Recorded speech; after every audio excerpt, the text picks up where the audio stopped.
জাতীয় বিশ্ববিদ্যালয়ে প্রশ্ন কাঠামো অনুযায়ী প্রথমে যে প্রশ্নগুলো আসছে অতি সংক্ষিপ্ত প্রশ্ন উত্তর অত্যন্ত গুরুত্বপূর্ণ এই চ্যাপ্টারের যে অতি সংক্ষিপ্ত প্রশ্নগুলো আছে এগুলো নিয়ে প্রথমে আলোচনা করা হবে। ওকে, এরপরে যেগুলো দেখানো হবে সেটা হচ্ছে অত্যন্ত গুরুত্বপূর্ণ কিছু প্রশ্ন যেগুলো আছে বিভিন্ন সময় এসেছে, এই প্রশ্নগুলো নিয়ে আলোচনা করা হবে। এটা 2012 এবং 2017 সালে আসছে। এরপরে যেটা নিয়ে আলোচনা করা হবে এই যে 2019 সালে এই প্রশ্নটি আসছিল। মোট 3টা প্রশ্ন নিয়ে আলোচনা করা হবে। আরেকটি প্রশ্ন আছে, এটা 2015 সালে আসছিল। তো এগুলো নিয়ে আলোচনা করা হবে। এখন এই যে প্রশ্নগুলো, এই যে সমীকরণ জোটের অনুকূল সমাধান নির্ণয় করো, এই প্রশ্নগুলোর সলিউশন আমরা কীভাবে করব সেটার একটা বিশেষ নোট এখানে আছে। আমরা যদি এই নোটটা খুব মনোযোগ সহকারে দেখতে পারি বা মনে রাখতে পারি এই নোটটা, তো এই কোয়ালিটির যতগুলো অঙ্ক আছে আর কোনো সমস্যা হওয়ার কোনো কথাও মানে কোনো সমস্যা হবে না। ওকে, আমরা কথা না বাড়িয়ে ক্লাসটা শুরু করে দিচ্ছি আমি, তো আপনারা দেখতে থাকুন। আমরা প্রথমে যেটা বলছিলাম যে অতি সংক্ষিপ্ত প্রশ্নের উত্তর যেগুলো আছে সেগুলো নিয়ে আলোচনা করব। আচ্ছা, খেয়াল করুন, প্রথম যে প্রশ্ন সেটা হচ্ছে মৌলিক চলক এবং অমৌলিক চলক কী বা কাকে বলে। এটা জাতীয় বিশ্ববিদ্যালয় 2015 সাল আসছিল লাস্টে। তো আমরা লিখবো এভাবে, মনে করি এ এক্স ইকুয়াল বি একটি সমীকরণ জোট। দিয়ে খেয়াল করুন, এ হচ্ছে একটা সমীকরণ জোট। এখানে এর পরিচয় কি, এ হচ্ছে একটা ম্যাট্রিক্স। যেমন এই যে সমীকরণ জোট, এখানে এর এর মান কত, এর মান হচ্ছে আমাদের এখানে যে সহগগুলো আছে, এই যে 2 1 -1, এই যে 1, এখানে 2 3। সো এটা হচ্ছে একটা ম্যাট্রিক্স, হ্যাঁ। আর এক্স হচ্ছে এখানে চলক সমূহ। এক্স এর পরিচয় কি, এখানে এক্স ইকুয়াল হচ্ছে যে x1 x2 x3। আর বি হচ্ছে এই যে কনস্ট্যান্ট যেগুলো, বি এর মান হচ্ছে 3 5। সো এটা হচ্ছে একটা সমীকরণ জোট। অর্থাৎ সমীকরণ জোট হতে হলে আমাদের মিনিমাম 2টা সমীকরণ থাকতে হবে। একটা সমীকরণ দিয়ে কখনো কি হয় না, সমীকরণ জোট হয় না। 2টা 3টা মিনিমাম 2টা থাকতে হবে। তাহলে এটা হচ্ছে একটা সমীকরণ জোট যেখানে m সংখ্যক সমীকরণ। আমরা যদি এখানে সমীকরণ দেখি, এখানে সমীকরণ কয়টা, এ হচ্ছে একটা সমীকরণ, এ হচ্ছে একটা। মোট সমীকরণ কয়টি, 2টি। এই যে m সংখ্যক সমীকরণ এবং n সংখ্যক চলক বিদ্যমান। সো n সংখ্যক চলক, তো চলক আছে কয়টা এখানে, একটা 2টা 3টা। তো এগুলো হচ্ছে চলক হচ্ছে কয়টা, 3টা। আর সমীকরণ কয়টা, 2টা। তাহলে m সংখ্যক চলক, তা আমরা m দ্বারা বোঝাচ্ছিলাম সমীকরণকে আর n দ্বারা বোঝাচ্ছি চলককে। অর্থাৎ m সংখ্যক মানে 2টি, এই যে 2টি চলককে বলা হয় মৌলিক চলক। আর n-1 অর্থাৎ চলক থেকে আমরা সমীকরণ বিয়োগ করলে যে একটা পাই সেটাকে বলা হয় আমাদের অমৌলিক চলক। তাহলে এই সমীকরণ যেটা আমরা দেখতেছি, এখানের মৌলিক চলক হবে 2টি আর অমৌলিক চলক হবে একটি। আশা করি বোঝা গেছে। আমরা যদি কয়েকবার প্র্যাকটিস করি এই সংখ্যাটা অবশ্যই মনে থাকবে। মনে করি এক্স ইকুয়াল বি একটি সমীকরণ জোট যেখানে m সংখ্যক সমীকরণ এবং n সংখ্যক চলক বিদ্যমান, যেখানে চলক সংখ্যা অবশ্যই সমীকরণ সংখ্যা থেকে বেশি হবে। তাহলে m সংখ্যক মানে এই যে 2টি, হ্যাঁ 2টি সমীকরণ না, এই 2টি চলককে বলা হবে মৌলিক চলক।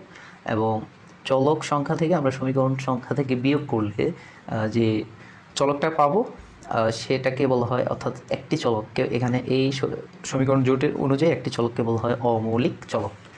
তো আশা করি বুঝে গেছে। কয়েকবার প্র্যাকটিস করবেন, উদাহরণ দিয়ে বোঝানোর চেষ্টা করতেছি। আশা করি আপনারা কয়েকবার প্র্যাকটিস করলে পারবেন আর কি। তো এবার আসে মৌলিক সমাধান কি। আবারও মনে করি এ এক্স ইকুয়াল বি, ওই যে আগেরটার মতো সমীকরণ জোটে m সংখ্যক সমীকরণ, n সংখ্যক চলক বিদ্যমান। তাহলে ওই যে চলক সংখ্যা থেকে আমরা সমীকরণ সংখ্যা বিয়োগ দিব। এই বিয়োগ দিলে আমরা যে মানটা পাবো সেটা হচ্ছে অমৌলিক চলক, হ্যাঁ। এই অমৌলিক চলক যেটা, এই অমৌলিক চলকের মান আমরা শূন্য বসিয়ে আমরা যে সমাধান পাবো তাকে বলা হয় মৌলিক সমাধান। আশা করি বুঝে গেছে। তাহলে এটা করতে হলে অবশ্যই আমাদের এখানে চলক সংখ্যা সমীকরণ সংখ্যা থেকে বেশি হতে হবে। এবং আরেকটা শর্ত এখানে আছে যে m সংখ্যক চলকের নির্ণায়কের যে মান সেটা শূন্য হবে না। নির্ণায়কের মান শূন্য হলে সেটা হয়ে যাবে ব্যতিক্রমী। তাহলে সেক্ষেত্রে আর আমরা মৌলিক সমাধান পাবো না। আশা করি বুঝে গেছে এই বিষয়টা। আমরা তৃতীয় যে প্রশ্ন সেখানে যাচ্ছি, সেটা হচ্ছে অধপতিত বা অপজাত, ইংলিশে বলা হয় ডিজেনারেট সলিউশন কি। তো কোনো মৌলিক সমাধানে এক বা একাধিক মৌলিক চলকের মান যদি শূন্য হয়, আমরা যখন ওই এক্সাম্পল দেখবো এখানে দেখব যে মৌলিক সমাধানে একটি বা একের অধিক চলকের মান শূন্য আছে, তাহলে সেটাকে বলা হবে অপজাত বা অধপতিত বা ডিজেনারেট সলিউশন।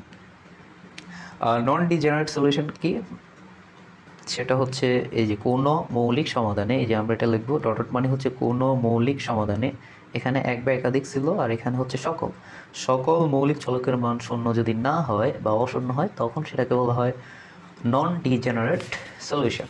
আসলে বুঝে গেছে। এরপর আমরা 5 নম্বর যে এখানে যে প্রশ্নটা আছে সেটা নিয়ে একটু আলোচনা করি, সেটা হচ্ছে অনুকূল সমাধান কি।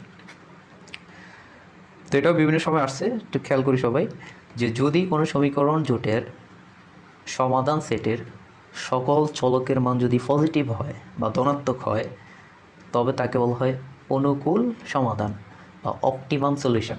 তো এই প্রশ্নটা বিভিন্ন সময় আসছে, আমরা একটু খুব সহজে এই প্রশ্নটা একেবারেই সহজ, আমরা কয়েকবার যদি পড়ি আমাদের এই বিষয়টা মনে থাকবে। অনুকূল মানে হচ্ছে ধনাত্মক। যদি কোনো সমীকরণ জোটের সকল সমাধান সেটের সকল চলকের মান ধনাত্মক হয়, তবে তাকে অনুকূল সমাধান বলা হয়।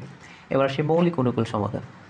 তো অনুকূল সমাধান কি সেটা যেহেতু আমরা পারতেছি, এখন আমরা মৌলিক অনুকূল সমাধান, এটা একেবারে ইজি। যদি কোনো লিনিয়ার প্রোগ্রামিং প্রবলেমের সমাধান সেট অনুকূল, হ্যাঁ এখানে সংজ্ঞার মধ্যে অ্যান্সার আছে, অনুকূল এবং মৌলিক হয়, তখন তাকে বলা হয় মৌলিক অনুকূল সমাধান। আচ্ছা, নাম্বার 7-এ যেটা আছে চরম সমাধান। তো এটা হচ্ছে যদি কোনো মৌলিক অনুকূল সমাধান দ্বারা উদ্দেশ্য ফাংশন যেটা বা অভিষ্ট ফাংশন বা অবজেক্টিভ ফাংশন, সেই উদ্দেশ্য ফাংশনের চরম মান সর্বোচ্চ বা সর্বনিম্ন পাওয়া যায় এবং সকল শর্ত যদি সিদ্ধ করে, তবে ওই মৌলিক অনুকূল সমাধানকে বলা হয় চরম সমাধান। সো কয়েকবার পড়তে হবে, আশা করি কয়েকবার পড়লে আমাদের এই বিষয়গুলো মনে থাকবে। সুডো অপটিমাল কি, সুডো অপটিমাল, তো যে সকল অনুকূল সমাধানে লিনিয়ার প্রোগ্রামিং প্রবলেমের উদ্দেশ্য ফাংশনের মান সর্বোচ্চ বা সর্বনিম্ন হয় না, তাকে সুডো অপটিমাল বলে। তো এগুলো নিয়ে আলোচনা করছি, এই প্রশ্নগুলো বিভিন্ন সময় আমাদের জাতীয় বিশ্ববিদ্যালয়ের এসেছিল, এই কারণে আলোচনা করা হয়েছে। এবার আমরা সরাসরি উদাহরণে যাব। আমি প্রথমত উদাহরণ 2টা দেখাচ্ছি, কারণ উদাহরণ 2টা সহজ আছে। এখন এই উদাহরণ বুঝতে হলে আমাদের বিশেষ যে নোট সেটার দিকে সবাই ফোকাস করুন। এই হচ্ছে আমাদের বিশেষ নোট, এটা শিরোনাম হচ্ছে যে কোনো ধরনের সমীকরণ জোটের মৌলিক অনুকূল সমাধান নির্ণয়ের যে তাপ বা প্রসেস যেগুলো সেগুলো এখানে উপস্থাপন করা হয়েছে সিকোয়েন্স অনুযায়ী। আমরা যদি এই বিষয়টা মনে রাখতে পারি, এই সফটওয়্যারের যত প্রকারের সমস্যা আছে আমরা অবশ্যই পারবো। তো আমাদের এখানে বলছে যে নিচের যে সমীকরণ জোট দেওয়া আছে, অর্থাৎ 2টি সমীকরণ এবং 3টি চলকের সাহায্যে যে সমীকরণ জোট দেওয়া আছে, সকল মৌলিক অনুকূল সমাধান আমাদের নির্ণয় করতে বলা হয়েছে। তো সবাই খেয়াল করুন, আমরা প্রথম যে কাজ আমাদের এগুলো নির্ণয় করতে হলে আমাদের প্রথম কাজ হচ্ছে প্রদত্ত সমীকরণ যেটা দেওয়া থাকবে সেটাকে আমরা x = b আকারে লিখব। ওকে, আমাদের প্রথম কাজ কি, প্রদত্ত সমীকরণ জোট যেটা আছে সেটাকে x = b আকারে লিখতে হবে। দ্বিতীয় যে কাজ সেটা হচ্ছে A ম্যাট্রিক্সের কলাম ভেক্টর সমূহ লিখতে হবে। আমরা আস্তে আস্তে কাজগুলো করি। আমাদের প্রথম কাজ এই যে প্রদত্ত সমীকরণ জোটকে x = b আকারে প্রকাশ করি, যেখানে a = কত, a = যে সহগগুলো হচ্ছে চলকের যে সহগগুলো সেটাই হচ্ছে আমাদের a, এখানে হচ্ছে 1 2 1। দ্বিতীয় সমীকরণের ক্ষেত্রে 2 1 5। ওকে, আর এর পরিচয় আমরা দিলাম x এর পরিচয় কি, x হচ্ছে আমাদের যে চলকগুলো এখানে ব্যবহৃত হয়েছে x1 x2 x3। আমাদের এমনভাবে লিখতে হবে যাতে এই দুইটা গুণ করলে আবার আগের মতো ফিরে আসে। আমরা যদি এইভাবে লিখি তাহলে আবার হবে না, x1 x2 x3 পাশাপাশি লিখলে আবার হবে না। ওকে, এমনভাবে লিখতে হবে যাতে আমরা ম্যাট্রিক্সে যে গুণন করি, এই গুণন করলে যাতে আগেরটা ফিরে আসে। বি এর পরিচয় কি, বি এর পরিচয় হচ্ছে যে ধ্রুবকগুলো, এগুলো আমরা প্রথম যে কাজটা সেটা করে ফেলছি, x = b আকারে আমরা প্রকাশ করেছি। আমাদের দ্বিতীয় কাজ হচ্ছে এই ম্যাট্রিক্সের যে কলাম ভেক্টর সমূহ, যে কলাম সেগুলোকে ভেক্টর আকারে লিখতে হবে আর কি। তো এই ম্যাট্রিক্সের আমরা কলাম এই যে পেয়ে গেলাম এগুলো, তো এটাকে আমরা ধরে নেব a1।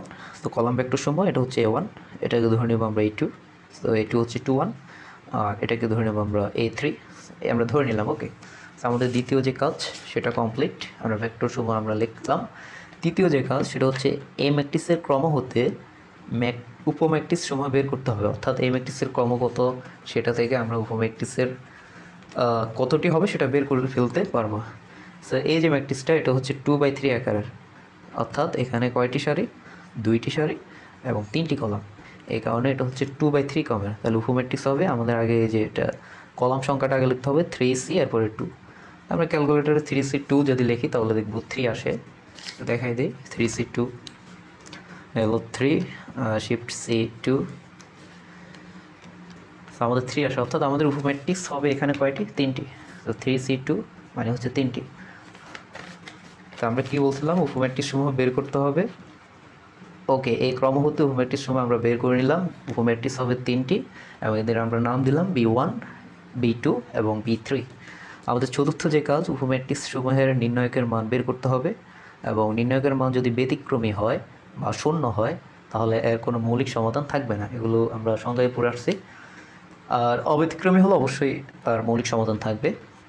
তো আমরা উপম্যাট্রিক্সের কী বের করে ফেলবো, নির্ণায়কের মানগুলো বের করে একটু চেক করব এরা ব্যতিক্রমী না অব্যতিক্রমী। ব্যতিক্রমী হলে এর মৌলিক সমাধান থাকবে না। এই কাজটা এখন করা হয়েছে। সো এই যে B1 আমরা বের করলাম। আচ্ছা হ্যাঁ, আমরা 3টা উপম্যাট্রিক্স পেলাম, একটা হচ্ছে B1, B2 এবং B3। সো B1 এর ক্ষেত্রে আমরা কীভাবে কাজ করব সবাই খেয়াল করুন। প্রথম কলাম দ্বিতীয় কলাম, এই যে প্রথম কলাম এবং দ্বিতীয় কলাম।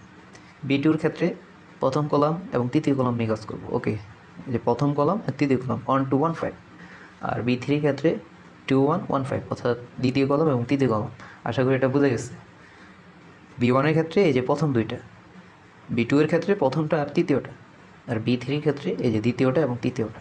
আশা করি বোঝা গেছে এই বিষয়গুলো আমরা কীভাবে B1, B2, B3 ধরবো। তো B1 এর এবার নির্ণায়কের মান আমরা বের করবো। নির্ণায়কের মান বের করা একেবারে ইজি, আমরা আগে শিখে আসছি এগুলো। তো 1 1 1, এরপর সূত্রের মাইনাস 2 2 গুণে 4, সো -3 আসছে।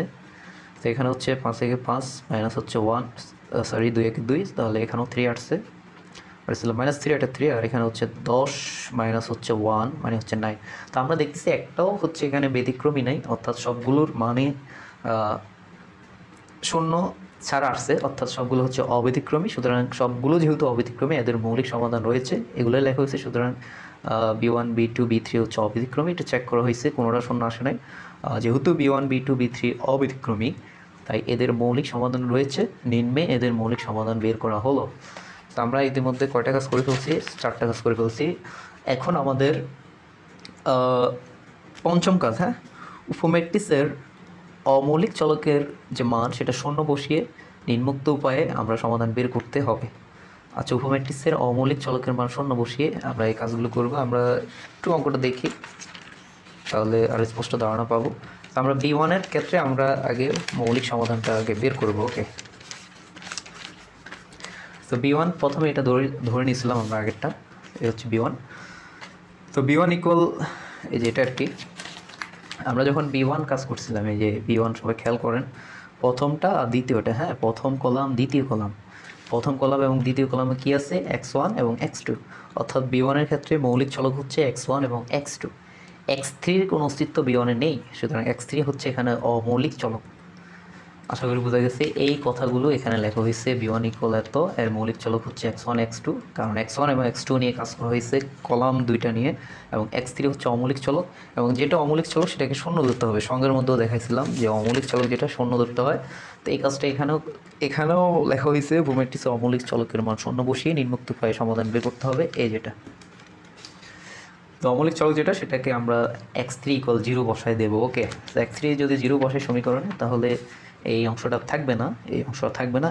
তাহলে সেখানে আমরা আউটপুট পাবো x1 + 2x2 = 4, এরপরে পাবো 2x1 + x2 = 5। এই কাজটা করা হয়েছে, x1 + 2x2 = 4, 2x1 + x2 = 5। তো উপরোক্ত সমীকরণ জোটকে, আচ্ছা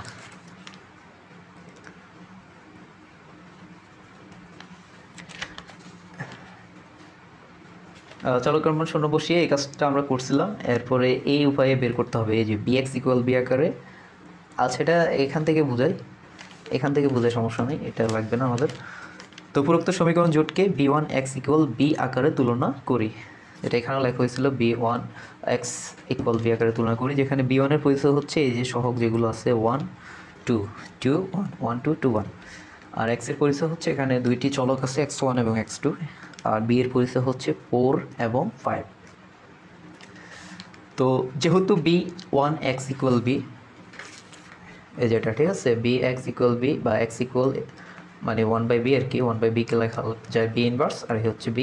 আর পরিচয়গুলো এখানে লেখা আছে স্পষ্টভাবে, এটা তো দেখাই দিচ্ছি, সমস্যা হওয়ার কথা নয়। এখানে b এর পরিচয় কি, উপম্যাট্রিক্স। x এর পরিচয় কি, x হচ্ছে মৌলিক চলক, আর এই b হচ্ছে ধ্রুবক। ওকে, এই আকারে আমরা লিখবো বা x = 1/b। তো 1/b কে লেখা যায় b ইনভার্স, আর এই b এর b। বা এক্স ইকুয়াল, আচ্ছা আমরা ইকুয়াল এই এক্স মানে হচ্ছে আমাদের কত, এক্স মানে হচ্ছে x1 x2, এটা বারবার লিখি না আর কি, সবার শেষে আবার লিখছি, তো বারবার লেখা দরকার নেই এটা। আর পি ইনভার্স যেটা b1 এর মান যেটা, সেটা আমরা লিখলাম 1 2 2 1। এখন ইনভার্স করতে হবে। এখন আমরা যদি স্বাভাবিক নিয়মে এই যে বিপরীত ম্যাট্রিক্স বের করতে যাই, আমাদের যে ফর্মুলা ছিল a ইনভার্স 1 ইকুয়াল 1 বাই এর নির্ণায়কের মান, এরপরে অ্যাডজয়েন্ট এ, এই কাজগুলো যদি আমরা করতে যাই, এমনিতে একটা অঙ্ক অনেক বড়, তাহলে এটা আরও অনেক বিশাল বড় অঙ্ক হয়ে যাবে। আসলে আমরা খুব শর্টকাটে বিপরীত ম্যাট্রিক্সটা কীভাবে বের করতে পারি সেটা একটু খেয়াল করেন সবাই। আমরা যখন বিপরীত ম্যাট্রিক্স বের করব, আমরা প্রথমে এদের যে নির্ণায়কের যে মানটা সেটা আবার বের করব। এটা একবার বের করছিলাম, তো এই যে এই কাজটা আগে করবো, ঠিক আছে। 1 বাই এর নির্ণায়কের মান আগেও বের করছিলাম, সো 1 বাই এখানে 1 1 1 মাইনাস 2 2 4, তাহলে আমরা 1 মাইনাস 4 মানে পাচ্ছি হচ্ছে 3 মাইনাস 3, সেই কারণে এখানে হচ্ছে 1 বাই 3। সো এই কাজটা আমরা আগে করবো। ওকে, এখন অ্যাডজয়েন্ট যেটা, এটা কীভাবে বের করে, এটা বের করার একটা সহজ টেকনিক আছে। সেটা হচ্ছে এই যে কলাম বরাবর যেগুলো আছে এগুলো চেঞ্জ হবে। এই যে A1 চলে আসবে A1, এখন এটা যেহেতু দুটোটাই সেম, এই কারণে এটা বোঝা যাচ্ছে না। পরবর্তীতে বিপরীত যদি আসে একটা দেখাই দিই, মনে করেন এটা হচ্ছে 1 2 3 4, এটার আমরা বিপরীত ম্যাট্রিক্স বের করব। তো এটা কীভাবে বের করবো, 1 বাই, সো এটার নির্ণায়কের মান কত, 4 1 4, আর এদিকে হচ্ছে মাইনাস 6, তাহলে হয় -2। ওকে, এবার আমরা অ্যাডজয়েন্ট যেটা, সেটা কীভাবে বের করতে পারি, আমরা এখানে এক্সচেঞ্জ করে দেবো, অর্থাৎ 4 আছে এখানে, 4 চলে আসবে এখানে। ওকে, আর 1 আসলে এখানে, 1কে নিয়ে আসবে এখানে, আর এগুলো শুধু যেটা প্লাস সেটাকে মাইনাস করে দেবে, যে -2 -3, তাহলে আমাদের এই যে বিপরীত ম্যাট্রিক্স সেটা বের হয়ে যাবে। ওকে, এই কাজটি এখানে করা হয়েছে, আমরা সবাই খেয়াল করি। তো এটা এক্সচেঞ্জ করে দিলে যেটা আছে সেটাই রয়েছে, আর এখানে যেগুলো প্লাস সেগুলো হয়ে গেছে মাইনাস।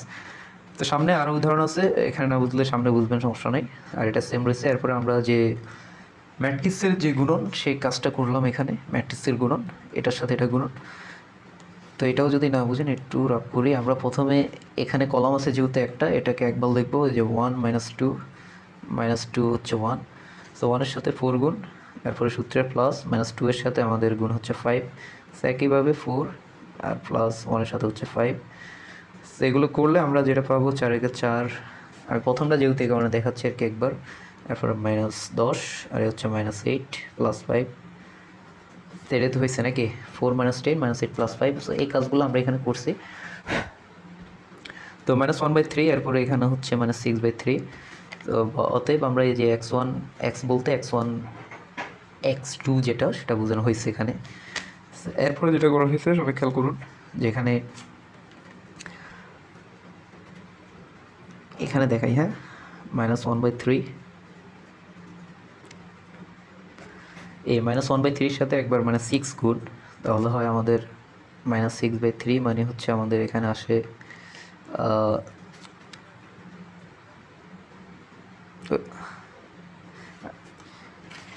আচ্ছা, -1-এর সাথে 6 গুণ, অর্থাৎ -1-এর সাথে -6/3, মানে হচ্ছে এটা। আর এখানেও -3-এর সাথে -1/3 যেটা, সেটা গুণ করলে যে -3 উপরে চলে আসে, +3/3।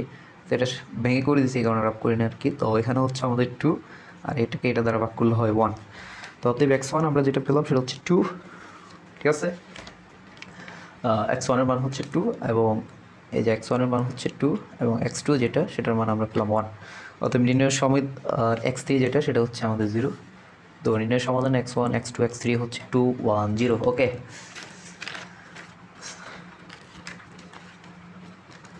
আমরা b1 বের করলাম। এবার আমরা যেটা বের করবো সেটা হচ্ছে b2, এরপরে হচ্ছে আমাদের b3। আমরা b2টা বের করি। b2টা দেখেন সবাই, এই হলো b2। একইভাবে b2x = b,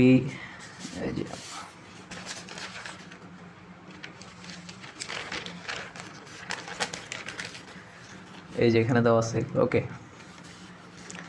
একইভাবে b2x = হচ্ছে আমাদের b2 এর মান হচ্ছে এটা।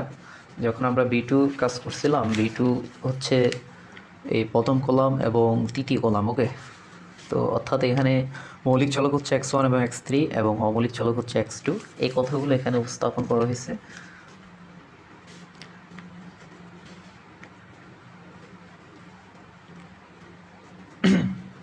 এতে এক্স বলতে এখানে x1 এবং x3, আর x2 যেটা সেটাকে আমরা 0 ধরে নিব।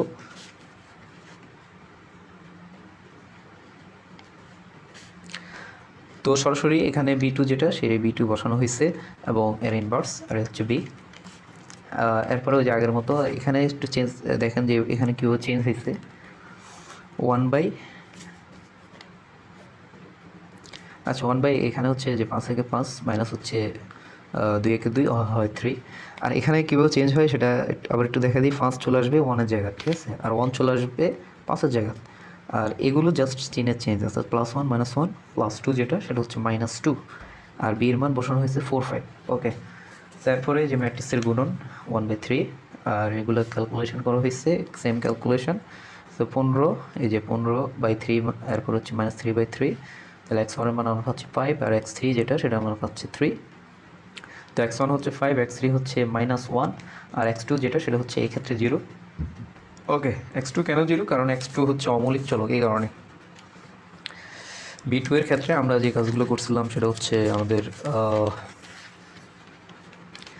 আমরা প্রথমটা আর তৃতীয়টা নিয়ে কাজ করছিলাম। ওকে, অর্থাৎ এখানে x2 0। আমাদের আরেকটা রয়ে গেছে সেটা হচ্ছে b3। একইভাবে b3 x = b বা x = b3 ইনভার্স b বা ইনভার্স। আর এটা কীভাবে বের হয়েছে যে 10 আর থেকে 1 গেলে হয় 9। আর এটা চেঞ্জ করে দেবেন, হ্যাঁ, 5 চলে আসবে 2 এর জায়গায়, 2 চলে আসবে 5-এর জায়গায়, আর এগুলো মাইনাস দুটোটার সামনে। তো আমাদের ইনভার্সের কাজ শেষ 4। এরপরে এটা সেম, এটার সাথে এটা ম্যাট্রিক্সের গুণন 1/3 আর 20 -5, আর এখানে -4 + 10। তো এখানে আমাদের x বলতে x2 এবং x3, হ্যাঁ, মৌলিক চলক হচ্ছে x2 এবং x3। এটা দেখাতে হবে কি না? এই যে x3 এর সময় আমরা এই দুইটা নিয়ে কাজ করছিলাম, অর্থাৎ 2 1 1 5।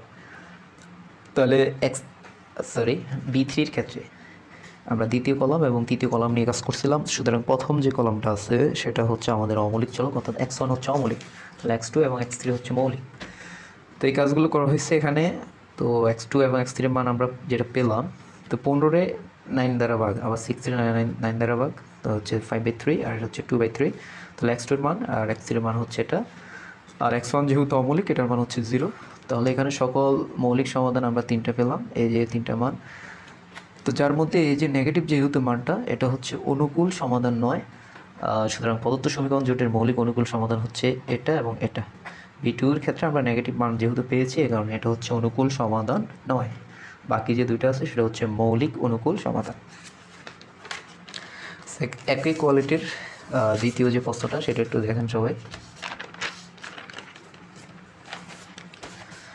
আগের মতো, হ্যাঁ, একটু তাড়াতাড়ি যাচ্ছি, ক্লাসটা বড় হয়ে যাচ্ছে যেহেতু। তো এটা বলছে নিচের সমীকরণ জোটের সকল মৌলিক অনুকূল সমাধান নির্ণয় করো। এই হচ্ছে আমাদের সমীকরণ জোট। সো আগেরটার মতো প্রথমে আমরা x = b আকারে লিখব। ওকে, তো এখানে যেটা দেখাইছিলাম আর কি, x = b আকারে লিখতে হবে। কলাম ভেক্টর বের করব, এর ক্রম বের করব, উপমেট্রিক্স বের করব, নির্ণায়কের মান বের করব। এই কাজগুলো এখানে করা হবে সিরিয়াল অনুযায়ী। x = b, যেখানে এর পরিচয় হচ্ছে যে 4 2 3 -8 3 5 4 -6। x এর পরিচয় হচ্ছে x1 x2 x3 এবং x4। b এর পরিচয় হচ্ছে 6 8। তো এই ম্যাট্রিক্সের কলাম ভেক্টর সমূহ a1 হচ্ছে এত, এই যেটা, এটা হচ্ছে a2, a3 হচ্ছে 3 4, a4 হচ্ছে -8 -6। এরপরে যেহেতু এই ম্যাট্রিক্সের ক্রম হচ্ছে 2/4 আকার, আমরা খেয়াল করি এখানে 2টি সারি এবং 4টি কলাম, এই কারণে 2/4 আকারের। সুতরাং উপম্যাট্রিক্স হবে 4c2। ক্যালকুলেটরে চাপ দিলে 6টি আসবে। সো b1 ধরবো, b1 হচ্ছে এই যে প্রথমটা আর দ্বিতীয়টা। ওকে, অর্থাৎ 4 2 3 5। b2 এর ক্ষেত্রে এই যে 4 3 3 4 4 3 3 4। b3 এর ক্ষেত্রে 4 3 -8 -6, এই যেটা। b4 এর ক্ষেত্রে 2 5 3 4। আর b5 এর ক্ষেত্রে আমরা যেটা পাবো 2 5 -8 -6। ওকে, আর লাস্টের ক্ষেত্রে b6 এর ক্ষেত্রে 3 4 -8 -6। আমি অবশ্যই এখানে এটা লিখতে সমস্যা যাওয়া হয়েছে আর কি, ভুলে গেছিলাম। সো b6 অবশ্যই এখানে লিখবেন আপনারা, এদিকে যেহেতু জায়গা নেই নিচে লিখছেন, তো সিরিয়ালে b6 এখানে লিখে ফেলবেন। তারপরে এদের নির্ণায়কের মান আমরা চেক করব কোনো অব্যতিক্রমী বা ব্যতিক্রমিক আছে কিনা। ব্যতিক্রমী থাকলে তো তার মৌলিক সমাধান থাকবে না। ওকে, তাহলে সেটা বাদ হয়ে যাবে আর কি। তো এখানে b1 এর মান আমরা পেলাম 14, এখানে 7, এটা 0। সুতরাং এটা হচ্ছে ব্যতিক্রমী, অর্থাৎ b3 এর কোনো মৌলিক সমাধান অনুকূল সমাধান থাকবে না। বি4 যেটা সেটা পেলাম আমরা -7, আর এখানে হচ্ছে 28, আর বি6 যেটা সেটা আমরা পেলাম 14।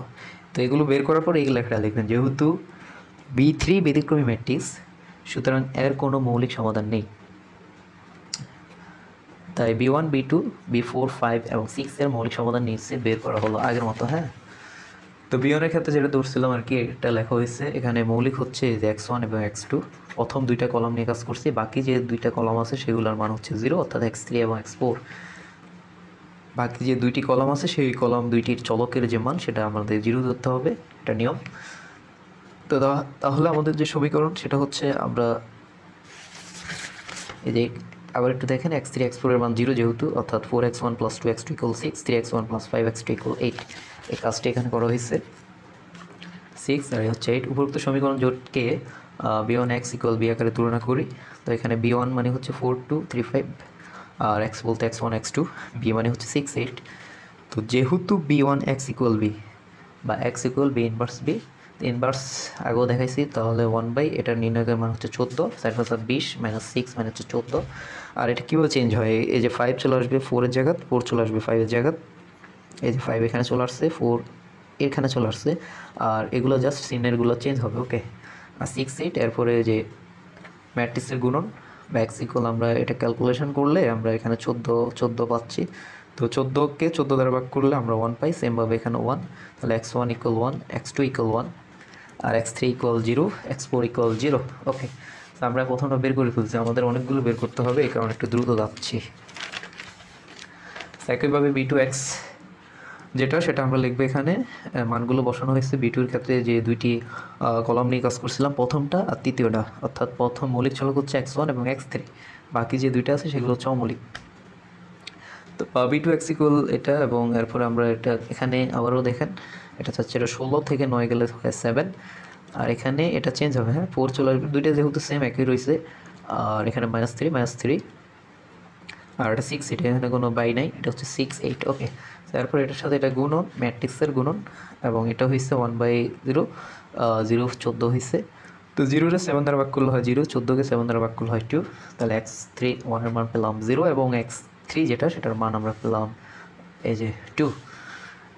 সুতরাং মৌলিক সমাধান x2 আমরা এটা পেলাম, x1 এর মান হচ্ছে 0, x2 এর মান হচ্ছে এমনিতেই 0 যেহেতু অমৌলিক, x3 এর মান পেলাম 2, এবং x4 এর মান 0। সমাধানটি অপজাত, এটা না লিখলেও হবে। কেন অপজাত হয়েছে, আমরা একটা মৌলিক সমাধানে একটা মান 0 যেহেতু পেয়েছি, সংজ্ঞায় পড়ে আসছি, এটা হচ্ছে অপজাত, সো এটা না লিখলেও হবে। হ্যাঁ, আর বি3 বের করার দরকার নেই, বি3 যেহেতু ব্যতিক্রম ম্যাট্রিক্স, এর কোনো মৌলিক সমাধান নেই। একইভাবে বি4 বের করবো, বি4 ইনভার্স, সে মানগুলো বসানো হয়েছে বি4, আর ইনভার্স যে 4 এখানে, 2 এখানে, -3 -5, নির্ণায়কের মান হচ্ছে 7, আর এখানে আমাদের ম্যাট্রিক্সের গুণন হয়েছে -1/7, এটা হয় 0, এই যে 3 8 24, -24 মানে 0, আর এখানেও 14, অর্থাৎ 0কে 7 দ্বারা ভাগ করলে 0, আর -14কে আমরা যদি 2 দ্বারা ভাগ করি, তাহলে সেই 14কে আমরা যদি 7 দ্বারা ভাগ করি তাহলে সেক্ষেত্রে 2 আসে। আচ্ছা, বি3 মানটা একটু দেখি, বি4 মানটা প্লাস মাইনাস, বই থেকে একটু দেখাই দিই।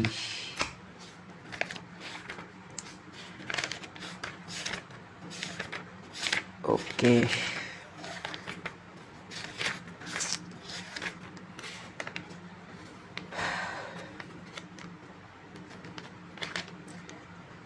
আচ্ছা এখানে হচ্ছে 2, ঠিক আছে, এখানে ঠিক আছে, এখানে আমাদের -30 হবে, তো মাইনাস,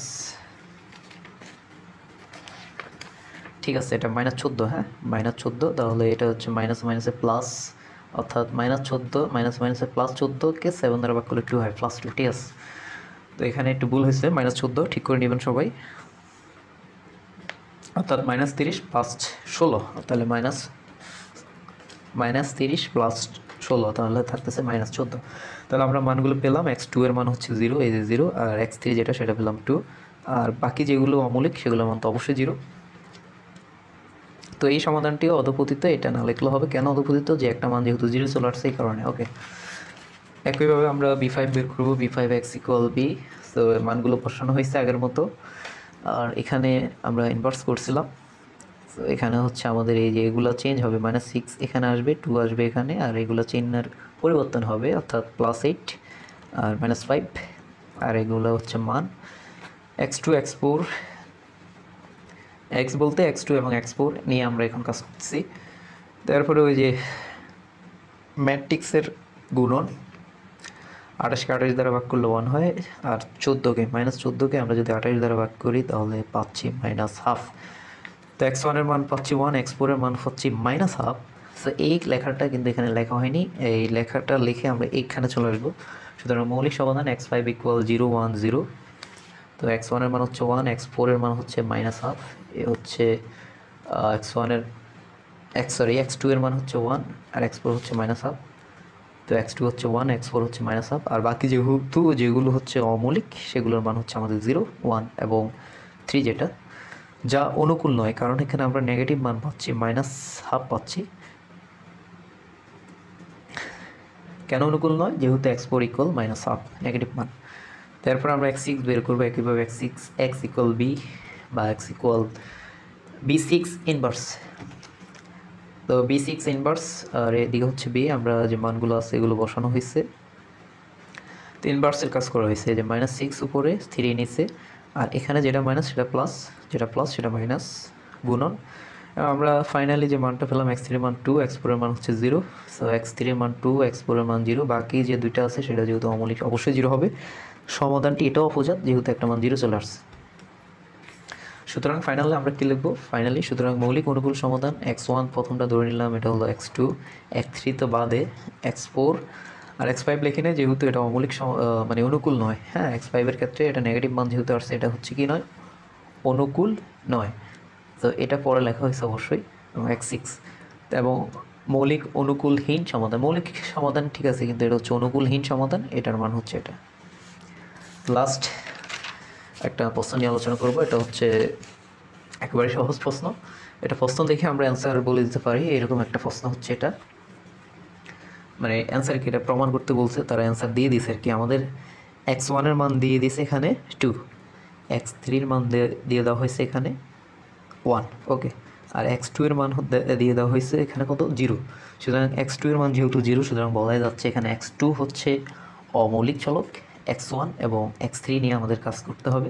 তাহলে আমরা কি b1 নিয়ে কাজ করবো, নাকি b2 নিয়ে কাজ করবো, নাকি b3 নিয়ে কাজ করবো? আমরা যখন b1 নিয়ে কাজ করি তখন এই যে প্রথম কলাম, এই যে এটার দিকে খেয়াল করেন, প্রথম কলাম এবং দ্বিতীয় কলাম অর্থাৎ x1 এবং x2 নিয়ে কাজ করি। হ্যাঁ, তো এখানে x2 যেটা সেটা 0, তাহলে b1 নিয়ে কাজ করার দরকার নেই। আমরা যখন b2 নিয়ে কাজ করি তখন আমরা প্রথম কলাম এবং তৃতীয় কলাম অর্থাৎ x1 এবং x3 নিয়ে কাজ করি। এই যে x1 এর মান আছে, x3 এর মান আছে, তো অর্থাৎ b2 দিয়ে আমরা কাজ করব, এবং b3 দিয়ে যদি কাজ করি তাহলে আমরা দ্বিতীয় কলাম এবং তৃতীয় কলাম দিয়ে কাজ করব।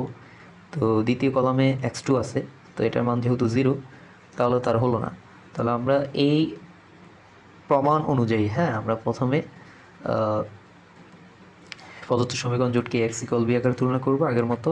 এ হচ্ছে এটা, আর এটা হচ্ছে x এর মান, এটা হচ্ছে b এর মান। এই ম্যাট্রিক্সের কলাম ভেক্টর সমূহ আমরা লিখব আলাদা আলাদাভাবে, a1 a2 এবং a3। তো যেহেতু এই ম্যাট্রিক্সের ক্রম হচ্ছে 2/3, সুতরাং উপম্যাট্রিক্স হবে আমাদের 3টি, যেখানে b1 b2 এবং b3 আছে। তো সবগুলো অব্যতিক্রমী, যেহেতু b2, তো কেন b2 নিয়ে কাজ করবো সেটা আগে বলছিলাম, যে x1 এবং x3 এ দুটো হচ্ছে মৌলিক চলক, x2 যেটা সেটা হচ্ছে অমৌলিক চলক। তো এই ঘটনা কোন সময় সম্ভব? যখন আমরা b2 নিয়ে কাজ করব তখন এটা সম্ভব, অর্থাৎ যখন আমরা b2 নিয়ে কাজ করব তখন আমরা এই প্রথম কলাম নিয়ে কাজ করব, x1 থাকবে এখানে, এবং তৃতীয় কলাম নিয়ে কাজ করব, এখানে থাকবে x3, এবং এটা x2 যেটা সেটা হয়ে যাবে সেক্ষেত্রে অমৌলিক চলক। এই কারণে আমরা b2 নিয়ে কাজ করব এখানে। b2 এর জন্য মৌলিক চলক হচ্ছে x1 এবং x3, এবং অমৌলিক চলক যেটা সেটা হচ্ছে x2। তো যেহেতু অমৌলিক, এটা হচ্ছে 0, এটা যদি 0 বসে তাহলে পরের লাইনগুলিতে এটা কী হবে, 2x1 - x3 = 3, আর x1 + 3x3 = 5। তো এগুলোই লেখা হয়েছে আগে যেটা বলছিলাম। তো উপরোক্ত সমীকরণ জোটকে b2x = b আকারে প্রকাশ করি আগের মতো, b2x এ হচ্ছে b এর মান, বা x = b2 inverse b, b2 এর মান বসানো হয়েছে। ইনভার্স কীভাবে করবো, আমরা 1/, এটার নির্ণায়কের মান পাচ্ছি আমরা 6, মাইনাস মাইনাস মাইনাস, আর একটা সূত্রের মাইনাস, প্লাস হচ্ছে 1, তাহলে 7, আর এখানে এক্সচেঞ্জ করবো। হ্যাঁ, 3 আসবে এখানে, 2 আসবে এটার নিচে, আর এখানে জাস্ট চিহ্নের চেঞ্জ, যেটা মাইনাস সেটা প্লাস, যেটা প্লাস সেটা মাইনাস, আর সেম রয়েছে। এরপর আমরা ওই যে নির্ণায়কের ম্যাট্রিক্সের গুণন। সো 1/7 এখানে পাচ্ছি 14, অর্থাৎ 14কে 7 দ্বারা ভাগ করলে 2, 7কে 7 দ্বারা ভাগ করলে 1 হয়। তাহলে b2 এর জন্য x1 এবং x1 পাচ্ছি 2, x3 হচ্ছে 1, তো x2, তাহলে নির্ণয় যে সমাধান সেটা হচ্ছে 2 1 0। সুতরাং প্রদত্ত সমীকরণ জোটের মৌলিক অনুকূল সমাধান x1 = 2 পাচ্ছে, x2 হচ্ছে 0 এবং x3 হচ্ছে 1। এটা প্রমাণিত, হ্যাঁ, তো এটাই প্রমাণ করতে বলা হয়েছে আর কি আমাদের।